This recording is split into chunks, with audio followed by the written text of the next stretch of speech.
This is the Anna Gale Lines Podcast, where we equip you with the tools and insights to take charge of your life and thrive. And here is your host, life coach and author, Anna Gale Lines. Welcome to the Anna Gale Lines Podcast. I'm your host, Anna Gale Lines. And today we are going to be talking about coping with depression.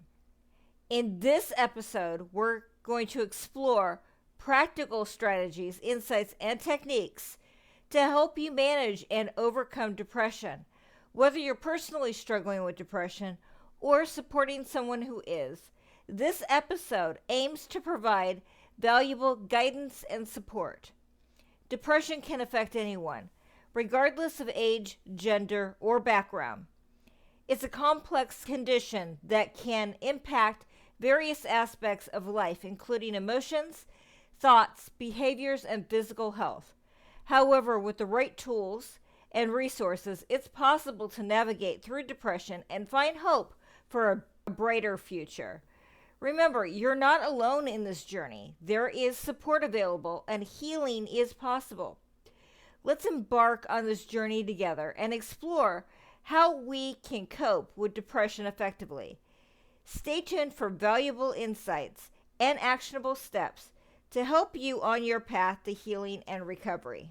So I am what I call a functioning depressive, meaning that my life doesn't stop just because I'm depressed. I go to work, I write on my novels, I socialize with people. Even though I don't stay in bed all day because I'm depressed and I've got a to-do list and I got goals I'm going after, it doesn't mean that I don't feel it. It doesn't mean that I don't feel the depression and that I don't get dark in my thinking. I remember the first time I felt depressed. I was about 7 or 8 years old, and I woke up crying. I woke up from a nap crying, and I just felt this oppressive feeling. And as I grew up, there would be times where I would be depressed, and my friends would ask me what was wrong, and I could not articulate to them what was going on. And as I found out, when you're in middle school and when you're in high school, there is a lot of depression going on. There's a lot of dark thinking going on, and there's a lot of beating yourself up. But I didn't know that. I thought I was alone, and because I couldn't articulate what was going on, the other people around me couldn't help me. And then there would be times when I was dating somebody or I would be involved with people that I just did not want to go. I did not want to be active with them. I didn't want to go to their parties. I didn't even want to talk to them. I would essentially, ghost them for a while. So I wouldn't answer their phone calls. I wouldn't talk on the phone. And it got to the point where my depression turned into anxiety. I did not want to drive. I got anxious driving. I got anxious talking on the phone. I got anxious when I had to speak to people. And it would turn into panic attacks. So the depression turned into anxiety. Anxiety turned into panic attacks. But I lived with this depression, and I would just go through my stages of depression. There would be times where I was really down, and but I would make it through, and I'd go to work, and I'd do what I got to do, and I'd go after those goals. But there were times, and there still are times, where I just get so depressed that I am thinking, what have I accomplished in my life? What have I done? I am not like so-and-so who's got this family and they've got these kids. And I'm not like this person who won a Nobel Prize. I haven't cured cancer. All these unrealistic expectations. The only thing that I need to be is a better version of me. I only need to be better than yesterday. But for many of us, we keep comparing ourselves to others. We don't have the fancy house and all the money in the world, and we haven't had the accomplishments. And that makes us feel like we are nothing. And we keep rehashing what we don't have in our heads to the point where we get depressed. We feel like we are nothing. But the truth is that there are many causes of depression. One of them is childhood experience, such as trauma or neglect. That can contribute to depression later on in life. Life events, such as loss, financial difficulties, relationship problems, can trigger depressive episodes. Heaven help us if we had experienced lack in our childhood, like always struggling for money and parents always fighting and there being a loss of a parent or a loss of a sibling. And these things cause depression. And then our thinking causes depression. So if we're pessimistic or we're critical of ourselves or we're trying to be perfect, this will also cause depression. And then anxiety and substance abuse often go hand in hand with depression. And then genetics can play a role, like my mother was clinically depressed. And abuse or physical, sexual, emotional abuse can cause depression as well. And then there are neurotransmitter imbalances, particularly involving serotonin, dopamine, are associated with depression. Hormonal changes, such as puberty, pregnancy, or menopause, can also affect our minds and our moods.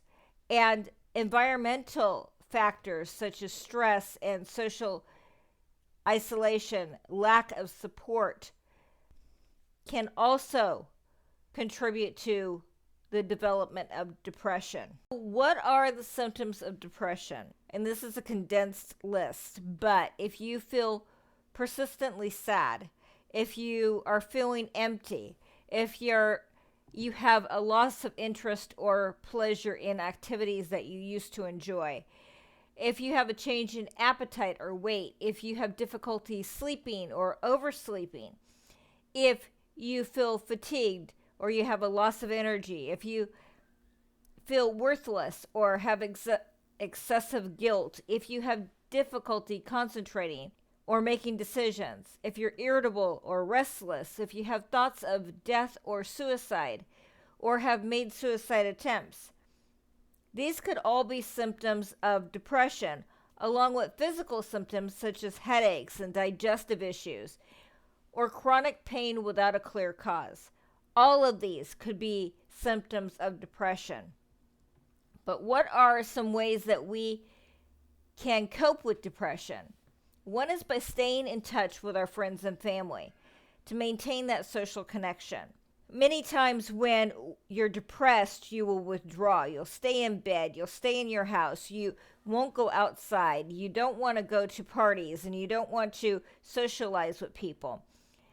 But we need to stay in contact with our friends and family. We need to make sure that we are engaging with them, going to those parties, going to visit our family and friends, doing activities with them that we used to do, like hiking or going to girls' night.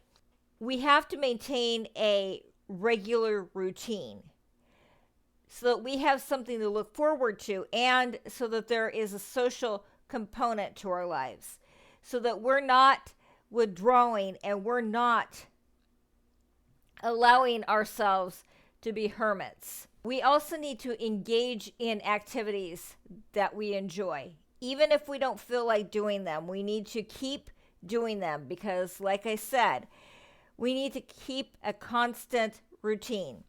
We need to continue with our routine whether or not we feel like it. It's part of being an adult is doing things we don't feel like doing. If you enjoy playing the piano and practicing the piano, continue to do that. If you are writing on a novel, continue to do that. If you have regular book club meetings with your friends, continue to go to them. But make sure that we are staying in a constant routine that we don't break up the routine just because you feel depressed. And we need to exercise regularly because exercising will boost our mood and our energy levels. Whatever that looks like for you. Is that going on a hike? Is that swimming? Is it just taking a walk in nature? Is that going camping, fishing? What does that look like to you? Just make sure that you incorporate regular exercise into your routine, even if that is just going for a walk every day. Because going for that walk every day not only gives you exercise, but it gives you time to meditate and be quiet and listen to what your inner voice is trying to tell you. We need to prioritize self-care activities, such as getting enough sleep and eating a balanced diet, because sometimes depression can be caused because of minerals that we are lacking in our diets. We need to prioritize getting up, taking a shower, going to bed on time, eating a healthy breakfast, eating a healthy lunch, exercising. We need to make sure that we're taking care of ourselves. One of the things that you can do as a self-care activity is to actually go see a therapist, a psychiatrist, psychologist, anybody who's qualified. Make sure that they're specializing in depression. That'll give you an opportunity to have that social connection as well, because somebody is listening to you talk and pour out your heart, and they're helping you through the depression. And we need to practice relaxation techniques, deep breathing, meditation, prayer. We need to get quiet and listen to our inner voice, but we need to be still. Too many times in this life, we're not being still. What we are is having 1,000 thoughts going through our head all at the same time. I need to do this. I need to do that. I need to do this. Why am I not like that? Why do I do this? Why do I do that? And we got this clutter in our minds, but we need to be still. We need to calm ourselves and just be instead of do. We need to be a human being. And we need to find whatever relaxation techniques are good for you. Maybe that is sitting in a chair listening to Mozart, or maybe that's sitting in a chair, listening to a guided meditation. Maybe that's praying. But we need to make sure that we are practicing relaxation in our lives. We need to consider the fact that we might need medication.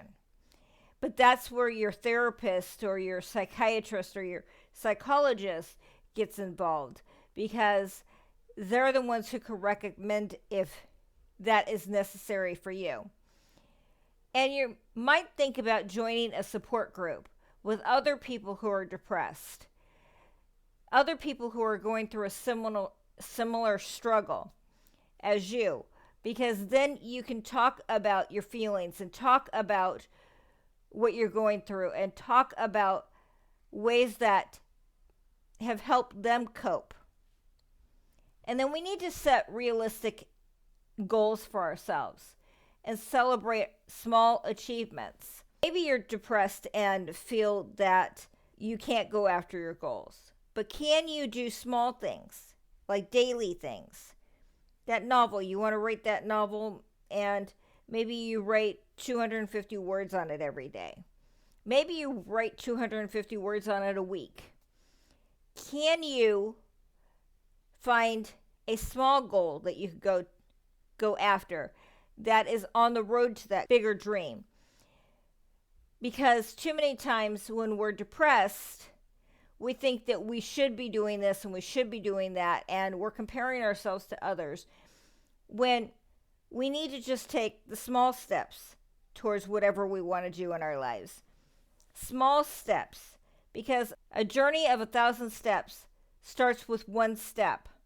So if you want to make it to that goal, instead of looking at writing a novel or writing a song or starting a YouTube channel, What are the small goals you could do towards that dream? Could you just watch YouTube videos on how to make that dream happen? Could you read books on that dream? Listen to podcasts on that dream? Could you just write one blog post? Could you just sign up for school? Could you just take one course at a time towards your goal, towards your degree? What can you do today to take you towards your goal? But that's a small step, because all the small steps count. One after another, all these small steps are going to get you further along than if you took no steps at all. And then we need to limit the amount of alcohol and caffeine that we intake, because these can worsen our depression symptoms.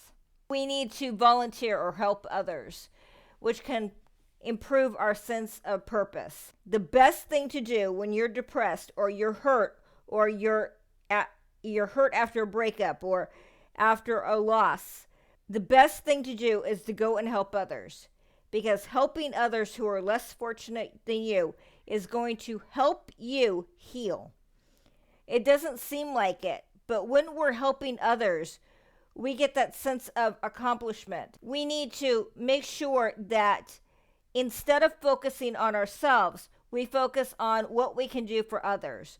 How can we volunteer? Can we read to the blind? Can we teach a course at the senior center? Can we sit and visit with the seniors at the senior center? Can we visit a nursing home? Can we serve dinner for Christmas dinner at the Salvation Army? What can you do to help others? Because we need to take the focus off of ourselves and put it onto others, because that's going to help us heal. We also need to pay attention to our thinking. Most of the time when a person is depressed, they are thinking negatively. They're thinking that they're not good enough, they're not pretty enough, they're not talented enough. They can't accomplish their goals and dreams. They can't do anything right in life. These are the kind of thoughts that are going through their head. And we have to pay attention to what those thoughts are that we are thinking continuously. And we need to counter them with positive thoughts. If we think that we're not good enough, we need to tell ourselves, we need to counter that and say, I am good enough. I am equipped with all that I need to go after my dreams and goals. I am a success. We have to be positive, because positivity breeds positive outcomes, but negativity breeds negative outcomes. So you've got a problem. Let's say that you're having trouble with a relationship, you're having trouble with a job, you're having trouble getting a job, you're having trouble because you're blocked as a writer or whatever your creative outlet is. And you are thinking negatively. Well, that battle has already been won in the battlefield of your mind. So if you're thinking negatively, you've already lost the battle. But if you start to think positively, then we are training our brains to think more positively, and we're training our brains to be seeing the brighter side of things. We're training our brains. We're retraining our brains to think positively, and so that we can have more positive outcomes. Because as long as we're thinking negatively, we are going to breed negativity in our lives. But if we start to retrain our brains to think positive, we're going to start eventually seeing positive things happen in our lives. And we need to express ourselves through art, writing, music, anything that's creative, because creativity heals. So, what is it that you like to do? Do you like to paint? Do you like to write? Do you like to sculpt? Do you like to play the guitar, play the piano? Do those things. Incorporate that into your routine, in your daily routine if you can. But make sure that you have days in the week where you have set aside to do something creative, because that creativity is going to help you to feel a sense of accomplishment. It's going to help you heal through that. I broke up with a guy, and for some reason before that, the guy was toxic, but some reason before that, I would see these YouTube videos on acrylic pour painting, and I wanted to try it. But it wasn't until after we broke up and we had a huge fight, he walked out the door after saying some hurtful things to me, that I started trying acrylic pour painting. And the more I tried it, the more addicted I became to it. So much so that I had paintings all over the place. I'd paint plates, and I'd paint canvases, and I'd paint vases, and I'd paint cups, and I'd paint anything I got my hands on. But after a while, I noticed that the breakup didn't hurt me as much because I was putting all my effort into doing this creative project. But if I hadn't done that, the hurt could have lasted longer. My art helped me to heal. But when I was taking care of my mother and she was manipulative and controlling, I would write, and I wrote novels. I wrote a whole series of novels, and that was the way I kept my sanity. She would yell and scream and criticize me, but that was my safe zone. That safe zone was my writing. And as long as I was able to immerse myself into that universe, I did fine and I was okay. And I didn't allow it to break me. And we need to practice new hobbies. We need to challenge ourselves with new hobbies and activities to boost our self-esteem.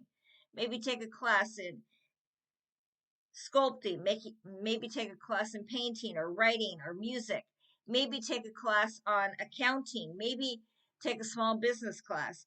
But we need to challenge ourselves with new activities, new hobbies. Maybe we join a group. Maybe we join a writers group, or maybe we join a volleyball team. Maybe we join a meetup group. But the point is to get ourselves off of the depression and start to see what's good in life. Experience other things besides the dark, deep depression. We need to write in a journal. We need to pour out all of our feelings, our thoughts, our deep, dark secrets into this journal, because that is your companion, that is your friend, that is your confidant. That is a place where you can lay all these things out and nobody has to read it. And just the act of writing it out is going to help you heal. It's going to help you cope with your depression.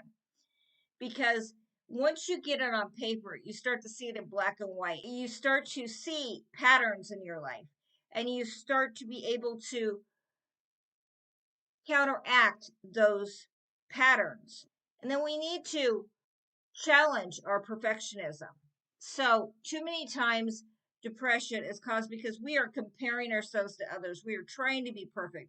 We feel that we have failed in life because we haven't got to this milestone. We're not like our best friend from high school. We're not like our neighbors down the street. That's because you are unique. You have your own timetable. You have your own things you're supposed to do in life. You cannot compare yourselves to others, and you cannot strive for perfection because we are human beings. We will never be perfect. If you are feeling depressed and suicidal, make sure you seek help immediately. So, thank you for watching this episode on coping with depression. Remember, you're not alone with your struggle, and there are resources and strategies available to help you navigate through negative times. If you found this video helpful, please consider sharing it with others who may benefit from the information. If you're struggling with depression, don't hesitate to reach out to a trusted friend, family member, or mental health professional for support. Your mental health matters, and seeking help is a sign of strength, not weakness. Stay resilient, stay hopeful, and remember that brighter days are ahead. Take small steps every day towards self care and healing, and know that you have the strength within you to overcome these challenges. Thank you again for watching and take care of yourself. Remember, you are worthy of love, support, and happiness. Until next time. Learn more about Anna Gale or to purchase her fiction and nonfiction books, go to AnnaGaleLines.com. That is AnnaGaleLYNES.com. Right now, you can buy 3 ebooks and get the 4th one free. There you can sign up for the newsletter to keep up to date on what is happening in the world of the Anna Gale Lines podcast and her science fiction podcast, The Space-Tastic Mysteries, where you can hear installments of her novels. To follow her on social media, it is Anna Gale Lines on Twitter, Lady Anna Gale on TikTok, Anna Gale Lines Artist on Instagram, at the Anna Gale Lines Podcast on YouTube. You can join the Facebook page at Author Anna Gale. Thank you for listening and thank you for being you.